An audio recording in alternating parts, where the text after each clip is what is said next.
In this video, we're going to discuss ionic compounds that contain polyatomic ions, which are ions composed of multiple atoms. And so these are some of the polyatomic ions we're going to be looking at here. So what we see again is that these are ions that are composed of multiple atoms. So ammonium is made out of one nitrogen and four hydrogens. Hydroxide is made out of one oxygen and one hydrogen. Nitrate is made out of one nitrogen and three oxygens, and so on and so forth. So there are multiple atoms that are making up a molecule, but this molecule happens to be an ion. And so a few things to notice about these polyatomic ions. The first is that only one of them is positively charged. All the rest of them have negative charges. It's only ammonium that has the positive charge. A few other things. So we see here that we have nitrate and a nitrite. These are very similar, but one has three oxygens and one has two oxygens. So the one with three oxygens has the ate suffix. The one with two oxygens has the ite suffix. Same with the sulfate and sulfite. What we see is now that we have the sulfate with four oxygens, sulfite with three oxygens. So you might notice here that the ate suffix goes with whatever has more oxygens, and the ite suffix goes with whatever has fewer oxygens. We can also see this with the phosphate and the phosphite. But then, of course, when we get to these chlorine-containing ones, we actually have four possibilities for the number of oxygens. So instead of just chlorate, which has three oxygens, and chlorite, which has two oxygens, we also have perchlorate, which has four oxygens, and hypochlorite, which has only one oxygen. So there are four possibilities for that one. But in general, what you should see is that ate is used if we have more oxygens, ite if we have fewer. Some other things to notice here is that if we have sulfate and hydrogen sulfate, it's just the sulfate with a hydrogen bound to it. Hydrogens have a +1 charge, and so the hydrogen sulfate has only a -1 charge, where the sulfate has -2. So that hydrogen is canceling out one of the charges on the sulfate. Similar with the phosphate, except now we can have hydrogen phosphate, which cancels out one of the charges, and dihydrogen phosphate, which cancels out two of the charges.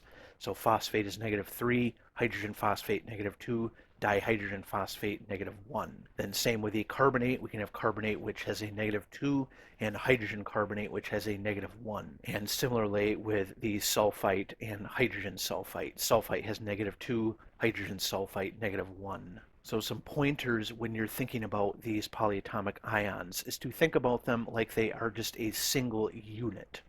So I think a lot of students want to try and start breaking these things apart and splitting up all the, say, oxygens and sulfurs and so forth.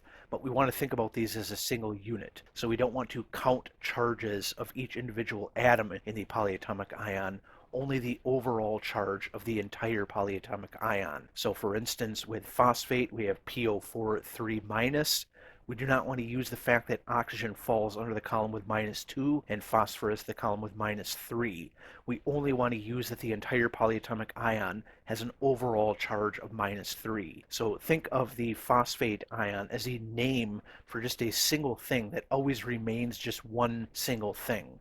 In other words, think about it like the entire collection of atoms is behaving like a single atom. And so one consequence of this is that the subscripts within a polyatomic ion will never change. There are some instances where they do, particularly with the carbonate, but for most purposes we won't worry about this unless stated otherwise. But for the most part, we will think of these as single units that do not actually get broken up or added to. So in other words, something like the phosphate ion will never become something like PO5 3- or P2O4 3-. So we do not actually change the subscripts on any of these. So again, we want to think about these polyatomic ions like they're a single unit. So we essentially want to treat them like they're just a single object, like they're behaving as just a single atom. So again, we don't want to break them up or add to them or anything. We want to keep all of the subscripts the same on these polyatomic ions. And so we want to be able to come up with formula for these polyatomic ion containing ionic compounds. And so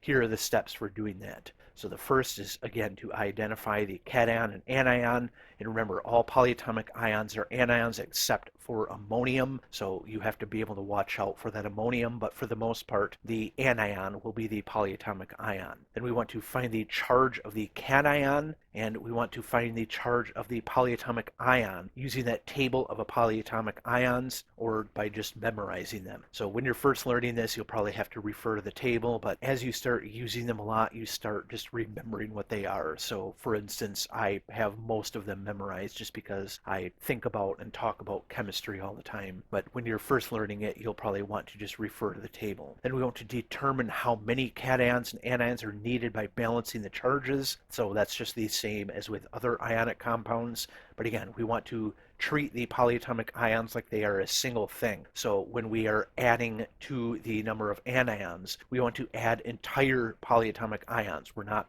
again, changing the number of oxygens or the number of atoms in the polyatomic ion. Then we want to write the cation first and the anion second as usual. And if there are more than one polyatomic ions present, we want to put the polyatomic ion in parentheses and use a subscript outside the parentheses to indicate the number of polyatomic ions present in the compound. So we'll see instances of that as we go through a few examples here. Our first example will be to give the formula for sodium nitrate. So the first thing we want to do, find sodium. That's in the +1 column there. So we have sodium plus. Then we want to find the nitrate. So that's right here on our table. That has a -1 charge. So that means we have +1 and -1. That means we just have a 1-to-1. So it's just NaNO3. But then if we want something a little more complicated like chromium 3 sulfate, in this case, we don't have to look up on the table because the 3 in parentheses tells us that the chromium has a 3+ charge. But then we want to find the sulfate, and so that's SO42-. And so we see that we have a chromium 3+ and an SO42-. So we have to add another sulfate. Again, we want to treat these like a single unit. So when we're adding another one, we want to add one entire new sulfate. We're not changing the number of sulfurs or oxygens. We're adding another entire new sulfate here. So that brings us to +3 and -4. So we have to add another chromium. That brings us to +6 and -4. So we have to add another sulfate. So that brings us to +6 and -6. The charges now balance out. So we have this. And again, when we have multiple of the polyatomic ion, we want to put them in parentheses and then put the subscript outside the parentheses. So that subscript is applying to the entire polyatomic ion. We have 3 sulfates here. So this 3 right here is applying to the entire sulfate. So that's why we have to put it in parentheses, because remember, the subscript only applies to whatever comes before it, but we want it to apply to the entire polyatomic ion. So we have to put it in parentheses so that the 3 applies to everything in the parentheses there. So then if we want to do magnesium hydroxide, we want to find magnesium, that's in the +2 column, and we want to find hydroxide, that's a -1 there. So we have 1 magnesium, that's +2, 1 hydroxide, that's -1. So if we add another hydroxide, that gives us a -2. And so that gives us MgOH2, where again, the OH we want to put in parentheses, put that 2 outside it so that the 2 applies to both the oxygen and the hydrogen in the hydroxide there. Now, if we want to name these polyatomic ions from the formula, the first thing we want to do, again, identify the cation and anion, remembering that the only positively charged polyatomic ion is ammonium. Then we want to name the cation first using a Roman numeral if needed, and find the name of the polyatomic ion on the table and the polyatomic ions. Or again, you can memorize them. Then we want to name the anion, which will usually end in "ite" or "ate," as we discussed earlier, where the "ite" suffix is for variants with fewer oxygens, such as the sulfite. The "ate" suffix is for polyatomic ions with no other variants, or for the variants with more oxygens, such as the sulfate. So we'll go through a few examples here. So the first one here, we have the cation as calcium, but we don't know maybe what the anion is if you don't have these memorized. So you want to look for PO4 on our table. And we find that here, that's the phosphate. So the anion is phosphate. So that means we have calcium phosphate. The next one, we don't maybe know what this first cation is. So we have to look it up on the table. That's our ammonium. Then we have to look up where the next ion is. That's going to be on our table. So that will be the carbonate there. So we have ammonium and carbonate.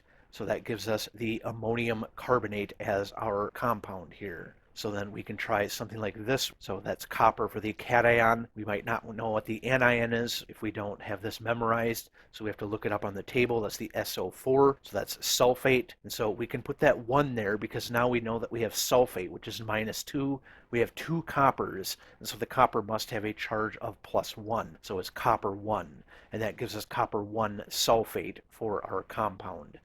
The next one, we see that we have copper, but then maybe we don't know what this polyatomic ion is, so we look that up on the table. That's the SO3, so that's sulfite. So we have sulfite there. Again, because sulfite is -2 and we only have 1 copper, we know that the copper must have a +2 charge on it. So that gives us copper 2 sulfite. So here are some practice problems. I encourage you to pause the video and try these on your own before watching the rest of the video where I'll give the answers. So the first one, we have tin and we have phosphate. We have 3 tins, 2 phosphates. If you looked up the phosphate on the table, it has a -3 charge, and so that must mean that this is tin 2 phosphate, because the 2 plus on the tin times 3 of them gives us +6. The -3 charge on the phosphate times 2 gives us -6. So that is how the charges would balance out. The next one, we also have tin and phosphate, but now we have 4 phosphates. So that means that we have to have a -3 times 4, -12. And so 3 times what equals +12? Well, it's going to be +4. So it must be tin 4 phosphate. The next one, we have strontium hydrogen carbonate. So we'd have to look up the hydrogen carbonate on our table. That's HCO3 minus. And strontium is going to be a 2+ charge. So that's Sr, then HCO3 in parentheses with a 2 outside the parenthesis, telling us that we have 2 of the hydrogen carbonates. The next one is just strontium carbonate. Strontium is 2+ charge, carbonate 2- charge, so it's just SrCO3. The next one, we have ammonium hypochlorite. So again, ammonium is our only positively charged polyatomic ion. Hypochlorite is going to be the ClO. So that's NH4ClO. The next one, ammonium chlorate. So again, ammonium, that's our positively charged polyatomic ion. Then chlorate will be ClO3. So it's NH4ClO3. But anyway, that was everything I wanted to talk about in this video. I hope you found that helpful, and I will see you in the next one.